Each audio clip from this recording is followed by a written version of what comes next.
This podcast is sponsored by ORCHSE Strategies, an industry leader in developing innovative and sustainable approaches for protecting workers and the environment. ORC membership includes EH&S vice presidents, directors, and senior managers from over 120 large global corporations in 20 different industry sectors. Many member companies like General Electric and Alcoa and GM and ExxonMobil and DuPont and Duke Energy and Siemens Healthcare Diagnostics and Allergen and Procter & Gamble and 3M have very well-established reputations as industry leaders in EH&S. That's like reading the greatest hits list. The value provided by the organization comes from harnessing the collective wisdom of all of these members and from the guidance and facilitation and expertise from the staff with decades of experience in EH&S. If you're interested in learning more about the unique opportunities available through ORCHSE, please contact Linda Haney at 202-510-0509. Or you can pop Linda an email at linda.haney@orchse.com. That's Linda, Linda.Haney, Haney, at orchse.com. Now, the podcast.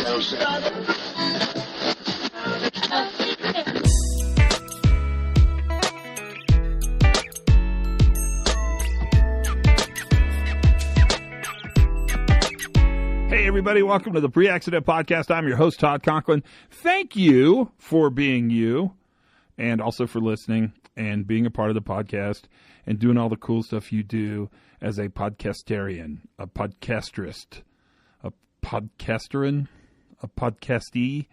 I'll have to kind of work through this. Hey, what do you think? Man, is the world not crazy? It just seems crazy. It's every day's kind of nutty, but we are deep into my favorite time of the year, which is the interlock and the land between the holidays and when things slow down and the beginning of the year. I know some of you aren't slowed down, so my sympathy goes with you. But right now, just trying to figure out trying to make sense of the world around me and enjoying a little bit of home time, which is, totally worth it. I can't even tell you how nice it is. Because I get to hang out and I get to do stuff and I don't have to drive from the airport to the hotel, that kind of stuff. I don't know if you have that kind of life, but I do. Many of you who listen to this podcast do, and it's just a part of the job. I'm not complaining, but I'm just saying it's really nice when you get a little time off. And I hope you enjoyed your time off. I am. I'm having lots and lots and lots of fun, that's for sure. So what can we talk about? Well, we're almost towards the new year, and I'll be rolling out a brand new theme that I'm going to accomplish in the new year. And it's not going to be slow down and enjoy, because I sucked at that. I couldn't have been worse at slowing down and enjoying than I was at slowing down and enjoying. I was terrible at slowing down and enjoying. But hopefully this new theme will be doable, manageable, and will move me forward. I know that's going to be on the charts at some point. So we'll talk more about that as it progresses. Today's podcast is an interview with the single crappiest internet service I've ever had, bar none, and I live in New Mexico. That's saying something. But it's an interview with a guy named Robert Sams, and he wrote a book called Social Sensemaking, a reflective journal on how we make sense of risk. And these new discussions around risk, seeing risk really more as a construct that's socially negotiated, is way interesting to me. Traditionally we've seen risk as something you could actually measure, and you could quantify it. You could put a number on it. You could call it a 7 or a 9, or you could call it a red, a green, or a yellow. You could call it a high or a low. But in fact, the more we think about risk, the more we think about the fact that it's not a social, it's not a metric. It's a social construct. It's something that we make up. It's hard to measure it because it's different for different people. The best example I can think of is, remember when you first started driving, the first time you drove on a big road. Was it risky? Was it scary? It was pretty scary because you hadn't been driving very long. Now think of last week when you drove on a big road. Was it as risky as it was the first day you drove on it? And the answer is going to be no, it wasn't. That's kind of a part of this notion of social construct. You're going to hear Robert talk about lots of people. Edgar Schein, been on the podcast. Carl Weick, he's going to be a big discussion. And Carl is someone that we ought to get on the podcast. I will make that happen, actually. I'm going to make myself a note now. Call Carl Weick. Okay, I just wrote that down. This podcast really is kind of a romp through those ideas. So sit back and relax and see what you think. Nobody's trying to change anybody's mind, but we're definitely trying to sort of figure out how we think about safety, big S or small s, that's coming up, and how we think about risk. And one of the best discussions on it, the best little journeys around the risk is Robert's book. So he'll talk about it more, but for now, sit back and relax and enjoy Robert Sams on risk. Maybe most people that listen to the podcast may not know you, and it's their chance to get to know you. Yeah, good day. I suspect they don't, so it's probably a dead giveaway from the accent that I live down here in Australia. I live in a country town just a couple of hours north, as it is, of Sydney. And in terms of, I like to introduce myself, I guess, socially. So I'm a husband to my wife, Dee, a pretty happy and a dad to my daughter, who's just turned 13 now, Laura. And, my work is really, I'm being very fortunate enough to work in a field, particularly in the last few years, that's also a passion. So whilst most of my life has been spent working in what I guess I call safety with a capital S, the last couple of years have really been a resurgence for me into better understanding people. And I realised what I missed out on in all those years of working in safety, which was really a connection and an understanding with people. So I guess if, in short, I work now consulting mainly, but I guess I'd rather think about it as I work in an industry that's about people support. And most of my days, or most of my working days, I enjoy getting it out and having really good conversations with people and understanding how things work for them. So what's the difference between safety with a capital F, S, not F, God, what am I saying? Safety with, you can tell it's 10 o'clock at night, safety with capital S and safety with a small s? Yeah, that's a good question. I think I try and use the word capital S, and it's certainly not my idea. As people will get to know me, the study I've done in the last few years is under a guy called Dr. Rob Long, and really it's his idea that I'm borrowing, with permission, of course. And I guess the idea is the industry of safety I try to use with a capital S. And when I critique that industry, an industry that I've been a big part of and has been a big part of my life, so I critique it. When I critique it, I critique myself, I guess, in some ways. But I try to do that and give it a name as a noun so that it's not a personal attack on people working in the industry, or because I think that's a big challenge when trying to provide a critique and trying to provide a deep insight or at least a challenge to what's currently happening. So I deliberately try and do that by giving safety that name, if you like, as opposed to what others might call safety as a value or an outcome, which is not the way that I see the world now. I really appreciate what you're saying.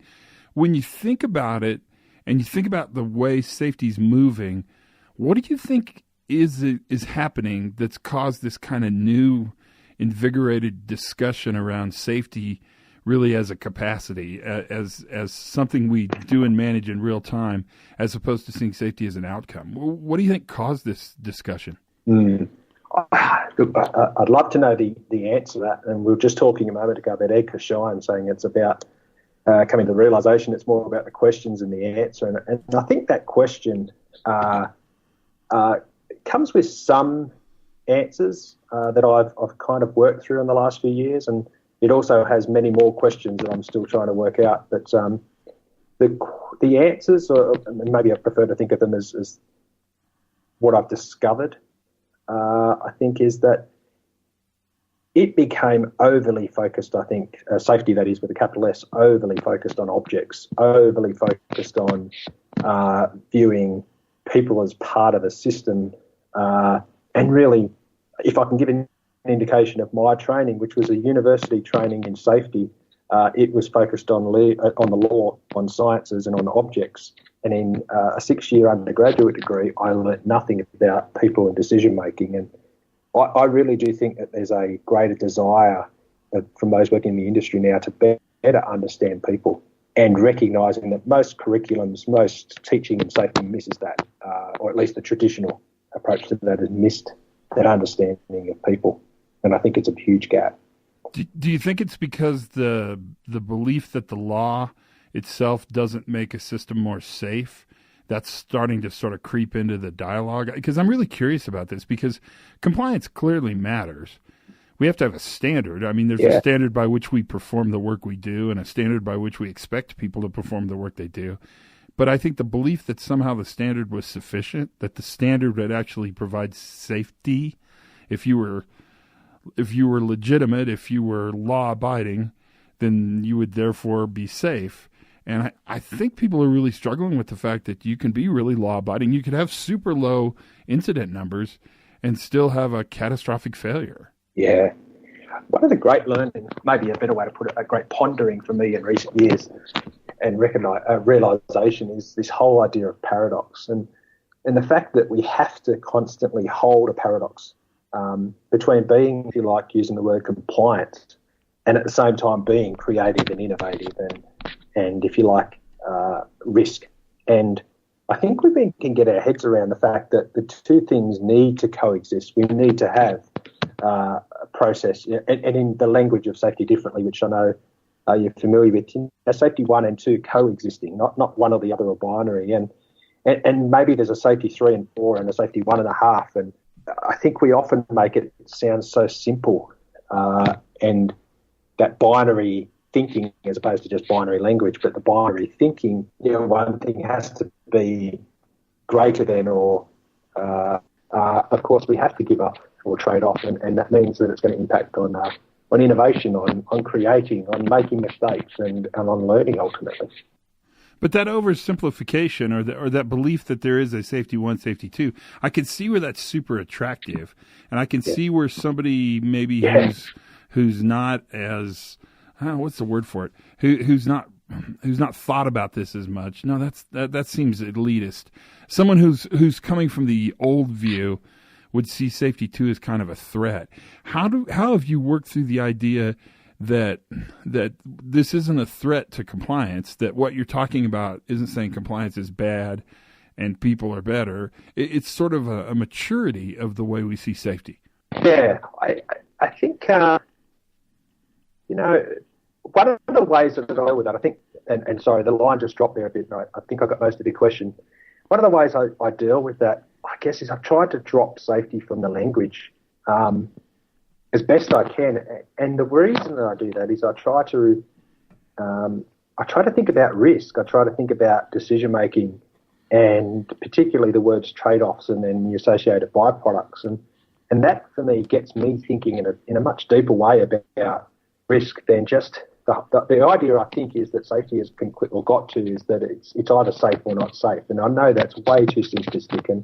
And most people, when you get in conversation with them about that, agree with that, and can recognise it. I think a lot of people do, but for a range of social reasons, including the law and the way that regulators talk and the way that I think the industry has, and I say the industry is a fairly broad collection of thinking, if you like, has taken us down, is that easily seduced path of thinking that things are safe or unsafe, or we've got to be compliant or not. And so I think if we took safety out of the language as best we can and tried to replace it with risk and think about what risk means and how we all take risk every day, and that risk is both positive or can have positive and negative outcomes, and is about trading off one thing for the other, then perhaps that helps us think in a more critical way about it.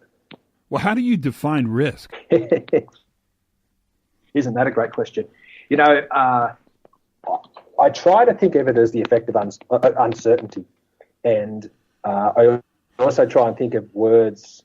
I struggle to give you a definition with words. I think it's really about understanding the social, because I think you have to understand the social context to understand risk.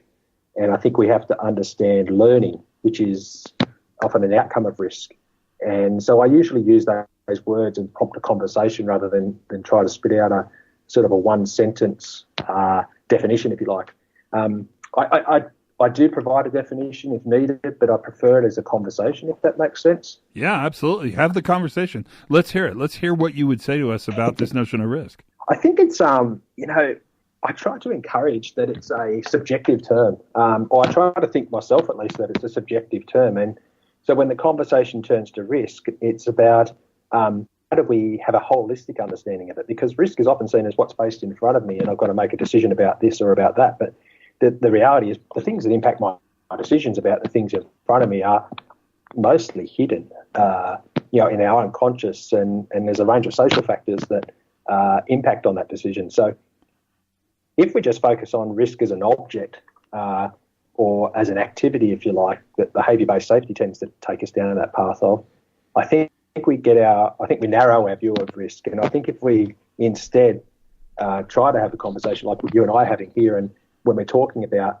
the definition together, then I think that can lead to a much richer discussion and a richer assessment, which is ultimately what we all want to do of what risk means. Well, so I kind of think of risk, Robert, like I think of the word temperature. Yeah. That the word temperature isn't really a word that has meaning. The actual meaning is the temperature. So if it's 76 degrees Fahrenheit, right, that's a temperature. That's a temperature. But the word for that, the word temperature, actually is a way to understand the potential gamut of all the answers it could possibly have. I don't know if that makes it easier or harder to explain risk, but when you start looking at risk like the word temperature, risk takes on a whole new meaning, because you can say, what is the risk? And then the answer to that is not risk. The answer to that is, whatever the risk is. Does that make sense? I mean, does that work in your frame? I think I need a little bit more introduction just to, I guess, if I think of it as a temperature, then does it not force me to think of it as something that's high or low? Is that, or am I hearing you incorrectly? Well, I mean, you're going to have to assess temperature, but temperature itself doesn't come with any meaning. The meaning for the word temperature is actually in the Fahrenheit or Celsius degrees, right? And it could be high, it could be low, it could be perfect, it could suck, it could be too cold, too hot. It would all be really dependent on who the person was and what temperature they found comfortable. What I think is interesting is that the word itself, temperature, doesn't really hold the meaning. I mean, it's just a word that we use to define sort of the way we assess and understand and talk about whatever the degrees of Celsius or degrees of Fahrenheit it is currently at the time. And I know that's a dangerous way to think of it, because it forces you into kind of Newtonian linear thinking. Well, we can measure the risk precisely like we measure temperature. Well, that's not really what I mean. What I mean is that the word temperature itself has a meaning, but it isn't a specific meaning. Yeah, I wonder if, and in my work, I guess, and certainly my learning in the last few years, Carl Vick, who I think we're becoming very familiar with now in the work of safety, but he talks about in the social psychology of organising having a consensually validated grammar. And I wonder if that's the real heart of what you and I are talking about here, is that until we actually get that validated, consensually validated, in a group, understanding of what we mean by certain words, I wonder if that actually is one of the biggest risks or biggest challenges, if you like, that we face, is that there's so many, and I don't mean definitions written in sentences, but there's so many different meanings of what we mean as risk. And I think you providing the metaphor of temperature can be helpful, and then we can have a discussion about that. But as soon as we use the word risk on its own without having that discussion, it can mean anything to it. Well, it can mean many things to many people, and I think that's a good point. And you're right. I mean, Carl, who's just amazing. I love Carl. Carl, even before Carl talked about it, Worf and Sapir talked about the fact that meanings to words are in people, not in the words themselves, that we give sort of a socially accepted collective meaning to words. And one of the things I think we're doing in this new safety journey is actually redefining lots of words. One of the things for sure that I spend my time doing is redefining the definition for what safety is. And I would tell you safety's not the absence of an accident. Safety is the presence of capacity. It's the presence of the ability to manage that capacity. You could talk to Daniel, Hammerdal, and get the appreciative, absence of the negative, presence of the appreciative. I mean, you can get lots of, and the way we define those words are really important. Really what I'm boiling down to is the way we make sense out of that, which is what Carl talks about all the time, this idea of sense making. And that's crazy interesting to me, because when you bring sense making into a safety discussion, wow, you've stepped way beyond compliance. You've stepped way beyond the federal regulations for scaffolding. Now you're talking about sense making. How'd you make that happen? Because the book you have out now is remarkable in the way it talks about, really ponders with poetry and with pictures, and it's actually a really beautiful book. It ponders the notion of sense making and safety. Tell us about that. Cool, thank you. It's the book itself was the origins of that were just reflections that were never intended originally to come together in a book. But one of the things that I've realised that I guess this is a personal reflection. It's my own personal introspection of how I was going about life, was that it was just so fast paced, and particularly when I was working in a role of safety in an organisation in manufacturing or wherever it might have been, that I never took the time out to stop and reflect and really think about one, who I was in that situation, and secondly, and more importantly, who were others in the situation. And so it got me to really, that got me to a point where I started studying, and the study was a social psychology of risk. And that study is really about understanding people, our social arrangements and decision making. And as I was learning that, there were way too many aha moments for me to ignore. So I started to journal, and many of the drawings, particularly the cover on the book, is a reflection of that journaling, where it was really trying me to understand how I was making sense of things. And then in order to support others, or to try and make sense of how others were making sense of things. And I realised that, my approach to safety, if I'm quite frank and honest with myself, was really about controlling, and the word that I use often is crusading. And whilst I reckon I had good intentions, when I sat back and reflected, I recognised that I fell for a far too common trap that people fall for, which was this whole idea that safety is common sense. And that reflection on that term itself, and thinking about what it really means when people say that, helped me to come to the work of Carl Bake and others around sense making, and go, it can't be, and we're fooling ourselves if we think it's as simple as common sense, and of course we can't all have the same sense. So that really got me thinking about, what does sense making mean? How do we make sense of things? And that brought me to the whole understanding of the social arrangements and decision making. And so you put together this book, this collection. Really, it really is a collection of essays, and most of them are 1 or 2 pages long. I mean, it's a super attractive book. It's almost perfect to read, because you can pick it up at any time and actually get a complete idea in a couple minutes and set it down if you've got other things to do. It's really kind of a nice reader. What do you hope to gain from that? What's the goal in sharing those sort of personal journey notes with the wider safety public? Good question. I think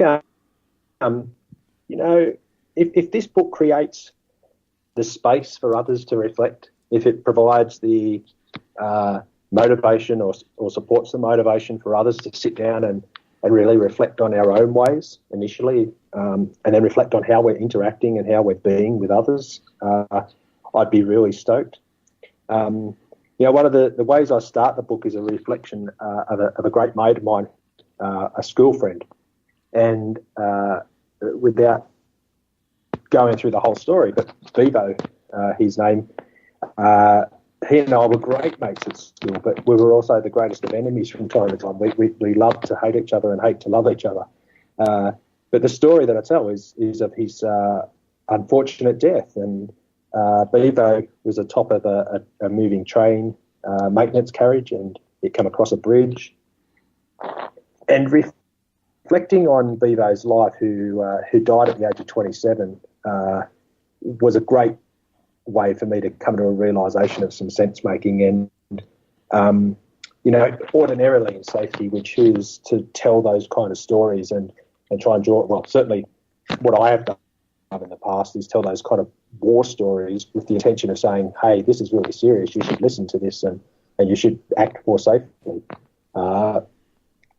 Really, to draw back to your point before about Edgar Schein, I mean, what reflecting on Bevo's story did for me was just help me understand that sometimes there's just no answers. And sometimes, as much as I want to make sense out of something doesn't make sense to me. It can be absurd.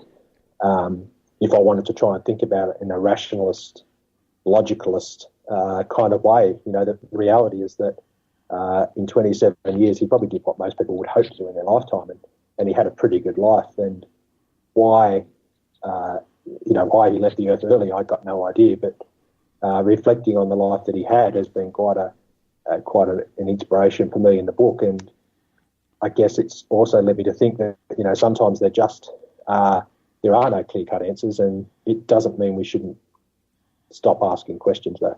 And those questions are powerful.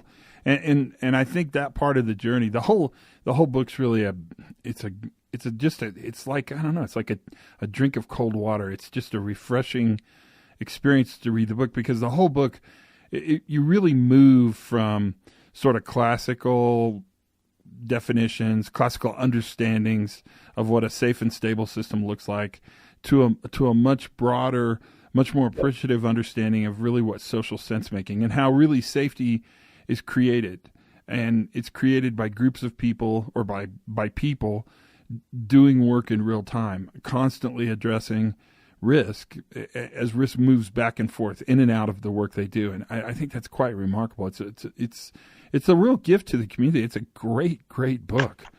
I mean, it's quite wonderful. Thank you. Thank you. I mean, I appreciate that. That means a lot. And I guess one of the things, as I do appreciate that though, is that it was a struggle in itself in some stages to write a book that didn't really have answers when I was seeking answers. And I think that was the real key moment for me when, I think in there I use a quote by an old Danish philosopher, Søren Kierkegaard, where he talks about a search for the truth, and the fact that we actually got to, the search, if we think we've found the truth, then I think we get trapped. And, I think I guess one of the things that really struck me is how simplistic my thinking was when I worked in a field that was so focused on, the black and white view of safe, and I really didn't have a grey in between. And when I think about a search for the truth, if I think about what the answers are, and I feel really comfortable holding a paradox, I feel comfortable with two things coexisting that don't seem to coexist. That's not the training. That's not the learning that I did when I learned about safety. I learned about the safety of objects. I learned about the legislation, and I could quote those things. Yet I didn't come out of those things as a scientist, or I didn't come out of that thing as a lawyer. But often I thought I was both of those things, and the reality is I wasn't. That's interesting, because I was just talking with Sidney Decker a couple nights ago, and he was talking about a book that he's playing around with, where we really are sort of at a point now where we're on more of a philosophical journey, but the product of that philosophical journey is actually safer, more reliable systems. And I think that paradox is really interesting. I think if you ask me the purpose of the book, or I hope it can create more thinking, critical thinking. I don't mean to think for a second that people don't think already, but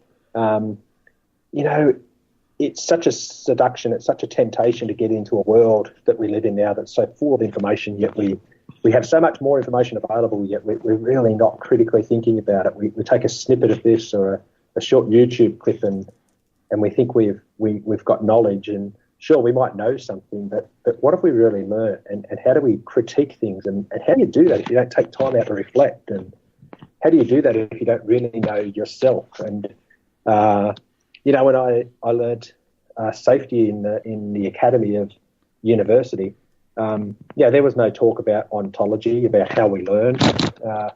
There was no talk about ontology as in who we are. There's no talk about epistemology, all these words that have come to me in the last few years that have helped me understand how I learn. They've helped me understand that indoctrination and getting people to pass a test is really not about learning. we may as well just open their head up and pour information in. Those words in a more philosophical perspective, and I don't think everyone needs to run off and do a philosophy course, but I think the more deeply we think about things and critically we think about things, the better we'll be able to support people in making their decisions. And at the same time, I guess just tying it back to the point I made before, but sometimes there will be no easy answers, and sometimes things will continue to fascinate us and seem absurd because maybe sometimes there are no logical, rational answers to things. Wow, so what'd you think, huh? Holy cow, a cosmological ending to a wonderful podcast. Robert Sams is pretty remarkable. Let me give you a quote from chapter 2, right out of his book. It's kind of the theme quote, but I like it a lot. Life is either a daring adventure or it's nothing. Security does not exist in nature, nor do the children of men as a whole experience security. Avoiding danger is no safer in the long run than exposure. That's Helen Keller, but it's actually in Robert Sams' book, which is called Social Sensemaking, a reflective journal, How We Make Sense of Risk. What a great podcast. It's crazy what we do for a living. It was so much easier when it was black and white. It was so much easier when the black line told the story and all you had to do was be obedient. That was easy. It was so much easier when we could identify at-risk behaviors and tell people to stop it. Dang it. That all went away. Where'd it go? Where did it go? Oh, the pain, the existential strife. But that is the podcast. Thanks for listening, you guys. You're always welcome. It is so much fun to have you on board. You make the podcast go. Without you, this thing would be super, super boring. And kind of lonely, I think, at some level. Until then, learn something new every single day. I bet you did today. Have as much fun as you possibly can. And for goodness sakes, be safe.